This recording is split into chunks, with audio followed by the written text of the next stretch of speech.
Lord. धन्यवाद सबको, यीशु मसीह के नाम से धन्यवाद। कैसे हैं आप सब लोग? प्रभु का आशीष पा रहे हैं? आपका परिवार सभी लोग कैसे हैं? प्रभु से जो कोई मांगते प्रार्थना करते उनके जीवन में किसी बात का कमी नहीं होता है। प्रियो, परमेश्वर को महिमा हो। पिछले वीडियो में हम देखा था परमेश्वर का वचन जो है आत्मा का भोजन है। ये दूसरा वीडियो है, परमेश्वर को महिमा हो। तो ये दूसरा जो वीडियो है, परमेश्वर का वचन जो है बीज के समान है, एक बीज का जैसा है। आइए हम पढ़ेंगे लूक सुसमाचार 8 अध्याय 11 वचन को हम पढ़ेंगे। दृष्टांत ये है, बीज तो परमेश्वर का वचन है। हाँ, दृष्टांत ये है, बीज तो परमेश्वर का वचन है। परमेश्वर को महिमा हो। वचन जो होता है, परमेश्वर का वचन जो है तो एक बीज का समान है।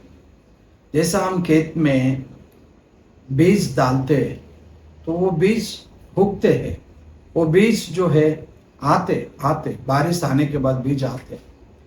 तो बीज जो है होते हैं तो हर खेती में फलते रहते हैं, बहुत सारे खेती में फलते रहते हैं। तो बीज के समान परमेश्वर का वचन है। इसका मतलब ये है, तो परमेश्वर का वचन जो है एक बीज के समान है। हम खेती में बीज को डालते हैं तो बारिश आएगा, जैसा पानी आएगा तो पानी आने के बाद बीज उगते हैं। तो उसी प्रकार से हम परमेश्वर का वचन को हम पढ़ने का और बताने का, पढ़ने का बताने का, हमारा मन में पढ़ने से क्या होता है, एक दिन वो परमेश्वर का वचन हमारा अंदर बीज के समान पलते रहते हैं। बीज है, उसके बाद पौधा बन जाएगा, उसके बाद बड़ा झाड़ बन जाएगा, वृक्ष बन जाएगा। उसी प्रकार से परमेश्वर का वचन जो है बीज के समान है। तो वो बीज जो है तो वो कभी मरता, कभी उसका खत्म नहीं होता। वो बीज जो है खेती में जैसा होने के बाद, डालने के बाद मरते तो हम सोचते मर गए करके, नहीं। वो जैसा बारिश आते, पानी उसको मिलता है तो फिर से वो जिंदा होते।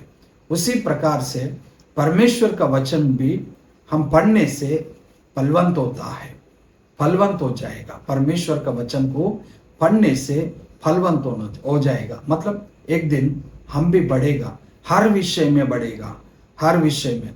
वचन में क्या लिखा है? भजन संहिता 1 अध्याय 3 वचन को हम पढ़ेंगे। भजन संहिता 1 अध्याय 3 वचन को हम पढ़ेंगे। वो उस वृक्ष के समान है जो बहती नालियों के किनारे लगाया गया है और अपने ऋतु में फलता है। अपना ऋतु में फलता है। क्या फलता है? वृक्ष कभी फलता है, पानी उसको मिला तो फलते। तो उसी प्रकार से जो वचन को जो पढ़ते हैं, जो कोई वचन को पढ़ते हैं, ग्रहण करते, वचन के अनुसार जो जीते हैं, तो वो व्यक्ति भी फलवंत हो जाएगा। फलवंत मतलब हर विषय में, हर विषय में, जॉब में हो या आत्मिक जीवन में हो या आशीष विषय में हो या परिवार विषय में हो या कई विषय में भी हो, फलवंत हमको मिलता है। क्योंकि परमेश्वर का वचन हमारा मन में, हमारा हृदय में बीज के समान है। बीज जो होते हैं उसका काम है उनको फलवंत करना। उसी प्रकार से परमेश्वर का वचन से हम क्या होएगा, हम हर विषय में फलवंत हो जाएगा। कभी परमेश्वर का वचन हमारा मन में रहने से, हमारा मन में परमेश्वर का वचन को रहने से, अगर परमेश्वर का वचन हमारा मन में नहीं है तो हम फलवंत नहीं हो सकता है। प्रियो, तो प्रियो, मैं आपसे कहता हूं, परमेश्वर का वचन को पढ़ने से, सुनने से, ग्रहण करने से, वचन के अनुसार हम जीवन बिताने से जरूरी है हर विषय में हम फलवंत हो जाएगा। हर विषय में, एक विषय में नहीं, हर विषय में। इसलिए परमेश्वर यहोशुआ से कहता है, क्या कहता है? यहोशुआ पुस्तक 1 अध्याय 7 और 8 वचन को हम पढ़ेंगे। इतना हो कि तू हियाव बांधकर और बहुत दृढ़ होकर जो व्यवस्था मेरे दास मूसा ने तुझे दी है उन सब के अनुसार करने में चौकसी करना, और उसे न तो दाहिने मुड़ना और न बाएं। तब जहां जहां तू जाएगा वहां वहां तेरा काम सफल होगा। परमेश्वर को महिमा हो। लिखा है बाइबल में, क्या लिखा? जहां जहां तू जाएगा वहां वहां तुम बलवंत होएगा। कभी बलवंत होते हैं? ऊपर क्या लिखा है? परमेश्वर का व्यवस्था को पढ़ने से, ग्रहण करने से, परमेश्वर का वचन को हम ग्रहण करने से। परमेश्वर का वचन है बीज के समान है। जो बीज जो होते हैं तो वो फलवंत होता है। उसी प्रकार से परमेश्वर के वचन के अनुसार जो कोई रहता है, अगर वचन को मानते और वचन को हमारा परमेश्वर का वचन है या हमारा लिया है करके जो मानकर चलते, हृदय में रखते हैं, तो वो व्यक्ति फलवंत होएगा। इसलिए परमेश्वर ने होशवा से कहता है तो फलवंत होएगा। कभी फलवंत होएगा?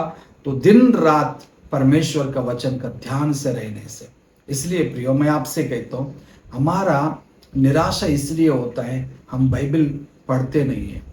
तो हम निराशा इसलिए होता है वचन के अनुसार हम नहीं चलते हैं। निराशा इसलिए होता है वचन को पढ़कर भी ग्रहण नहीं करते हैं। निराशा इसलिए होता है हमारा हर काम सक्सेसफुल इसलिए नहीं होता है वचन को हम अनसुनी करते हैं। तो प्रियो, मैं आपसे कहता हूँ हर काम सफलता हो जाएगा। हर काम सफलता हमको मिलता है कभी हम वचन को पढ़ के ग्रहण करके उसी के अनुसार जीने से। इसलिए बाइबल का वचन में लिखा है, वचन जो है एक बीज के समान है। जो बीज जो होते हैं वो फलवंत होता है। तो परमेश्वर का वचन को मन में रखने से, पढ़ने से, ग्रहण करने से, तो हमारा जीवन में भी हम फलवंत होएगा। और एक वचन को हम पढ़ेंगे, 2 कोरिन्थी 9 अध्याय 10 वचन को हम पढ़ेंगे। 2 कोरिन्थी 9 अध्याय 10 वचन को हम पढ़ेंगे। तो जो बोने वाले को बीज और भोजन के लिए रोटी देता है वो तुम्हें बीज देगा और उसे फलवंत करेगा और तुम्हारे धर्म के फलों को बढ़ाएगा। हाँ, बीज देगा मतलब वचन तुम्हारा धर्म को कामों को बढ़ाएगा। Praise the Lord. हम बोएगा, हम बीज को हम पाएगा तो हम धर्मों का काम को फलवंत होएगा। कौन सा धर्मों का काम को? परमेश्वर का वचन को हम पढ़ने से हम धार्मिकता का काम को हम हर विषय में भी फलवंत होते रहेगा। इसलिए बाइबल पढ़ना जरूरी है प्रियो। बाइबल पढ़ने से हर एक काम सफल पूर्वक हो जाएगा। इसलिए परमेश्वर का वचन जो है बीज के समान है। वो बीज जो होते हैं तो फलवंत होते हैं। उसी प्रकार से हमारा जीवन में भी ऐसे ही हो जाएगा। हर दिन बढ़ते रहेगा, हर दिन बढ़ते रहेंगे, हर दिन हर विषय में बढ़ते रहेंगे। हर विषय, बुद्धि हो, ज्ञान हो और आशीष हो, या हर विषय में हम बढ़ते रहेंगे। कभी हम बाइबल पढ़ के ग्रहण करके उस प्रकार से चलने से। प्रभु को महिमा हो। मैं आशा करता हूँ आप लोग बाइबल पढ़ेगा करके आप लोग फलवंत हो। आइए एक छोटा सा प्रार्थना करेंगे। हे पिता परमेश्वर, धन्यवाद देता हूँ प्रभु, आपका वचन बीज के समान है प्रभु। जो कोई पढ़ते हैं, जो कोई उसका मन में, उसका हृदय में उस वचन को रखते हैं, तो वचन उनको, उस व्यक्ति को प्रभु फलवंत होने का काम करते हैं प्रियो, फलवंत होने का काम करते हैं प्रभु। उसी प्रकार से होशवा से आप कहता है प्रभु, आप वचन को पढ़ो, आप आगे बढ़ेगा, हर काम सफल हो जाएगा करके। प्रभु हम सभी लोग वचन को पढ़कर ग्रहण करने के लिए सहायता कीजिए, उसी प्रकार से चलने के लिए आप सहायता कीजिए। यीशु मसीह का नाम से हम प्रार्थना करते हैं, आमीन आमीन। सबको धन्यवाद।